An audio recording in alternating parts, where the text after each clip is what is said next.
Cara, olha só, tá vendo esse computador aqui? Apenas com ele e uma conexão com a internet, eu faço vendas todos os dias quase que no piloto automático. Inclusive, dá uma olhadinha nos meus resultados do ano passado. Eu filtrei do dia 1º de janeiro de 2020 até o dia 31 de dezembro de 2020. E como você pode ver aqui, eu fiz mais de 1,5 milhão em vendas, mais de 1,5 milhão em comissões, trabalhando 100% online. Você quer aprender como que eu faço isso? Então clica no link aqui embaixo desse vídeo e vem comigo. Opa galera, eu me chamo Yuri Ribeiro e falo daqui de Minas Gerais. Eu vim aqui te mostrar o meu resultado nos últimos 2 meses. Mais de 30 mil reais. E esse valor aqui é tudo graças ao João Pedro e todo o ensinamento que ele nos proporciona dentro do curso Robô Milionário. Bora começar o ano de 2021 com o pé direito? Você também pode ter esses mesmos resultados. Quer saber como? Clique no link aqui embaixo e vem comigo. E falando em vendas, olha só os resultados do meu dia de hoje. E olha que o dia ainda está começando. Tá bom assim? Para começar o dia? Fala galera, beleza? Dá só uma olhada nesses resultados. 1 mês trabalhando em casa, usando apenas o celular. Você também pode fazer isso. Quer saber como? Então clique no link na descrição desse vídeo que eu vou te ensinar.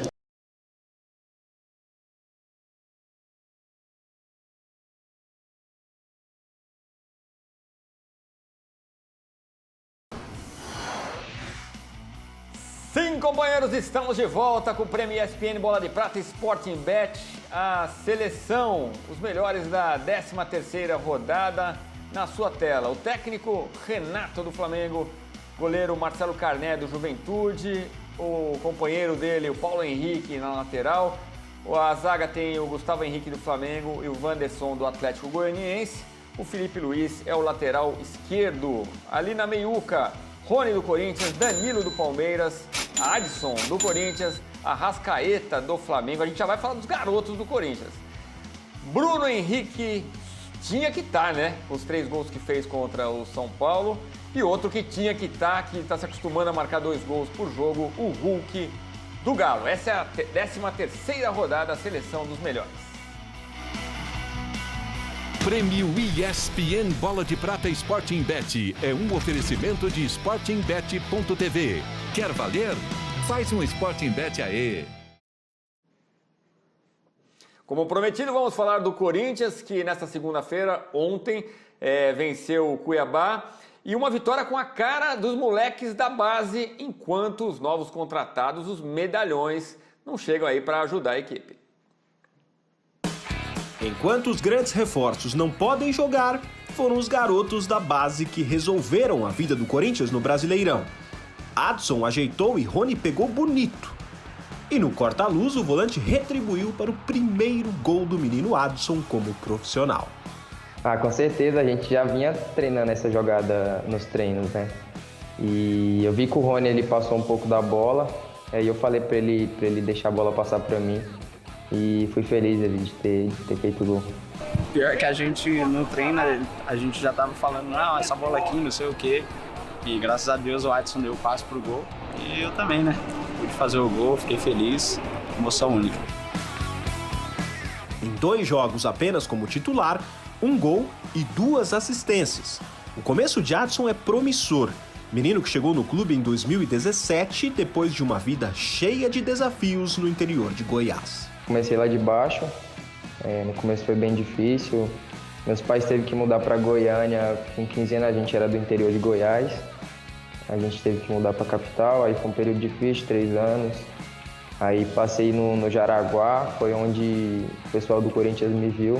É um atleta rápido, veloz, dinâmico, tem passe de gol, tem gol, mas assim como todos, eles estão maturando, entrando, por isso que é necessário tempo.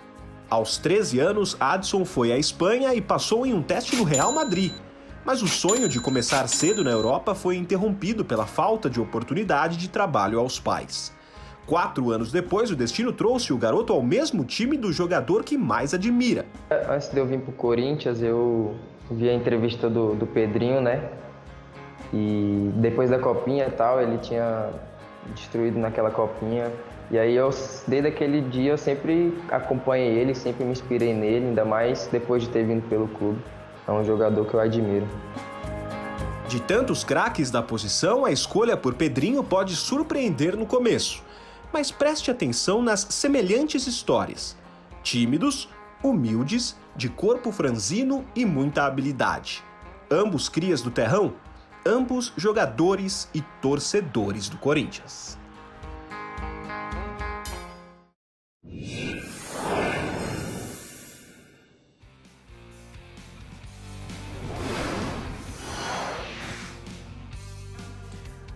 O que acontece com o Corinthians no segundo tempo, hein? Vamos dar uma olhada aí por tempos nos 13 jogos do Brasileirão até aqui. No primeiro tempo foram 7 gols marcados, no segundo tempo cai para 4.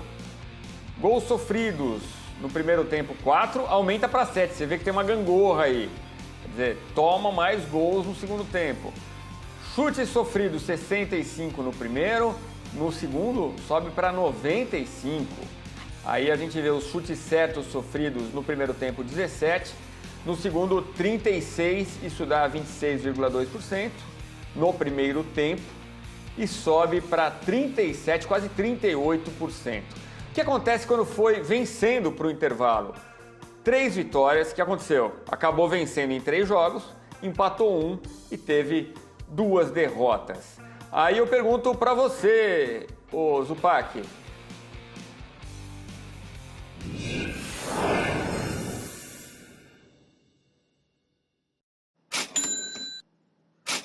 pergunto para você, Zupac, depois da vinheta.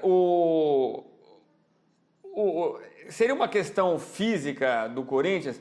Um Corinthians que vence os times de baixo da tabela e perde para os times do alto da tabela. A gente viu ali na tela, Edu, o Corinthians no primeiro tempo fez 7, sofreu 4. No segundo tempo fez 4, sofreu 7. Então o Corinthians está zerado, o Corinthians está na média. E o Corinthians é de fato um time mediano. O que aconteceu algumas vezes é que o Corinthians saiu na frente no marcador contra algumas equipes, algumas até melhores do que o Corinthians, como por exemplo o Red Bull Bragantino, como por exemplo o Atlético Mineiro, e aí o Corinthians tem dificuldade para segurar contra essas equipes. E uma vez que o Corinthians sai na frente, a tendência é que esses adversários no segundo tempo subam o seu volume, tentem pressionar o Corinthians e o Corinthians seja mais alvejado. A gente viu ali o número de chutes sofridos, como ele aumentou bastante. Mas é fato que o Corinthians vem jogando pior no segundo tempo. Não tenho como precisar que é uma questão física. Acho que é uma questão de banco também. A hora que precisa... o Silvinho tem dificuldade para fechar um 11 titular que seja realmente de qualidade para brigar por algo interessante no campeonato. Isso me parece elementar. A hora que ele olha para o banco, parte do princípio que quem está no banco é pior do que quem está jogando. Porque se fosse melhor, não estava no banco, estava jogando. E a hora que o Silvinho precisa do banco, ele também não tem opções que de fato deem toda a sustentação, que resolvam os problemas da equipe. Então a cada troca, o Corinthians tende a sofrer. E se está vencendo contra adversários que vão pressionar, vai sofrer mesmo, né? Então essa tem sido uma tônica do Corinthians no campeonato. Ontem nem sofreu tanto assim, tomou um gol meio que espírita ali do papagaio junto com o Fábio Santos, em que o Cássio falhou bastante, mas no mais, o Cuiabá não teve lá grandes chances para empatar, para virar o jogo. Não foi um sufoco comparado com outros que o Corinthians tomou e não conseguiu segurar. Agora, a realidade do time do campeonato é essa. O Corinthians ganhou de quem? Ganhou do Sport, ganhou da Chape, ganhou do América, ganhou do Cuiabá. 4 times lá de baixo. Isso preocupa, porque são só desses que o Corinthians tem conseguido ganhar. É verdade. Mas de quem o Corinthians perdeu? Na primeira rodada, o Silvinho estava com jet lag no corpo ainda, perdeu para o Atlético Goianiense. Depois perdeu para o Red Bull Bragantino, que é um dos melhores times da competição. Para o Fortaleza, que para mim é o time que melhor joga no Campeonato Brasileiro. E para o Atlético Mineiro, que é o time que vem numa grande sequência. Contra o Palmeiras, que é o líder, o Corinthians empatou. Então o Corinthians está perdendo dos melhores, ganhando dos piores e brigando com os times intermediários. Na minha visão, embora não seja um grande futebol, mas é uma campanha totalmente condizente com a realidade do Corinthians. 10º lugar, está na meiuca da tabela. E a expectativa do corintiano é que suba na tabela com a chegada do Renato Augusto, do Juliano. Então a estreia deve ser no dia 8 de agosto, como a gente está vendo, o Bubu. E isso daqui 13 dias, né? O Roger Guedes ainda não rescindiu seu contrato com o time chinês, mas deu a entender aí numa foto no Instagram que já estava em São Paulo, mas por enquanto sem maiores novidades em relação ao Roger Guedes. Mas eu queria falar dos dois confirmados, o Renato Augusto e o Juliano. Precisa dessa urgência? Os caras mal chegaram, eles vêm de um tempo sem jogar, precisando recuperar a forma física. Precisa dessa urgência, Rodrigo? Olha, primeiro sobre o Roger Guedes, a última informação que o clube chinês dele tirou o jogador da lista de estrangeiros, né? Quer dizer, mais um indício de que, né, o caminho está mais ainda pavimentado para o Corinthians, tal. Sobre os reforços do Corinthians, eu acho que eles são sensacionais, entendeu? Talvez não estejam no auge da carreira e não estão, né? Tanto o Juliano quanto o Renato Augusto, mas nesse time do Corinthians, que tinha muitos problemas de criação, de imaginação, de ideias, de construção de jogo e tal, a gente sabe das limitações do time do Silvinho, são dois jogadores que devem mudar o patamar e até a história do Corinthians dentro do campeonato, a ambição do time, né? Então é claro que quanto mais cedo eles puderem jogar, são caras experientes e ninguém conhece mais o próprio corpo do que o próprio jogador, eles não vão querer começar a jogar sem as melhores condições, né? Então eu imagino, né, o Corinthians também tem profissionais competentes que só vão liberar e aproveitar os jogadores, o Silvinho, né? Já tem muita experiência em outras comissões técnicas no Brasil e na Europa, não vão estourar esses jogadores ou aproveitá-los sem as melhores condições. Voltando um pouquinho naquele tema, eu vou fazer uma pequena tese aqui, tá? Existem 3 fatores para um time que cai muito de rendimento no segundo tempo. 3 fatores. Um é o físico, né, que vocês acabaram falando muito bem sobre isso, e o Corinthians tem alguns jogadores que são mais experientes, né, quer dizer, com idade um pouco mais avançada, a gente tá vendo aí o Gil, tem o Fagner, tem o Cássio, tem o Jô, então jogadores que na parte física podem cair um pouquinho. O outro fator é psicológico, né, tem time que chega naquela reta final do jogo, tá perdendo, tá empatando, tá ganhando, e se desespera, acaba tomando gol, né, aqueles gols nos acréscimos, gol no final. Não, eu não acho que seja esse o problema do Corinthians. E existe o terceiro fator para time que cai de rendimento e tal, que é tático. Que é aquela história, né? De time que consegue uma vantagem, faz 1-0 e recua. Vamos ficar aqui, vamos defender com unhas e dentes. E o Corinthians, durante muito tempo, né, com o Carille, com o próprio Tite ou o Mano lá atrás, tal, tinha um pouco dessa tendência de apostar muito na sua defesa, faz um gol e não precisa se expor muito mais. Com o Silvinho, são 15 jogos, apenas em 2, o Corinthians fez 2 gols. Fez contra o Sport e fez agora contra o Cuiabá. Então é uma tendência. O Corinthians não é um time tipo o Flamengo, que faz um gol e sai correndo louco para fazer o segundo, faz o segundo e sai louco para fazer o terceiro. Então eu acho que tem um pouco a ver, ou muito a ver, com a parte tática. Isso me faz entender que esse é o problema, ou digamos assim, a questão que explica o Corinthians ter uma queda de rendimento no segundo tempo. É mais uma questão tática do que física ou psicológica. Olha, ainda sobre o Roger Guedes, nosso colega jornalista do GE, Marcelo Braga, diz aqui, o brasileiro Jadson, aquele que era do Vasco, ele estava já na China, no Wuhan, e ele é reforço do Shandong Luneng, que é o time do Roger Guedes, então pega a vaga de estrangeiro. Mais uma notícia animadora aí para a fiel torcida. Agora, Zupac, o dia 8, jogo contra o Santos, e eu repito a pergunta para você. Tem essa urgência toda? O Silvinho diz que precisa primeiro treinar os caras, eles podem jogar em várias posições, e é por aí mesmo, precisa sentir, entrar no grupo, no treinamento. Eu acho um pouco precipitado. O que você acha?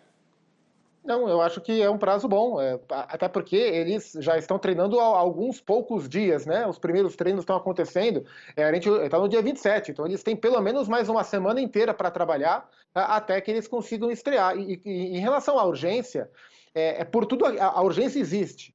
Por tudo aquilo que a gente conversou aqui. Porque o Corinthians é um time que faz vantagem e não consegue segurar. Porque o Corinthians é um time que só ganha dos piores times do campeonato. Porque o Corinthians é um time em que o técnico não tem peças e aí ele precisa colocar os meninos para jogar. E o torcedor fica muito incomodado. Fala, poxa, mas o Silvinho escala 3 volantes. Ou ele escala Gabriel Cantillo e Rony, como nos 2 últimos jogos. Ou ele bota o Vitinho no lugar do Rony, que é um meia, mas que também não consegue jogar. E aí eu pergunto, vai colocar quem?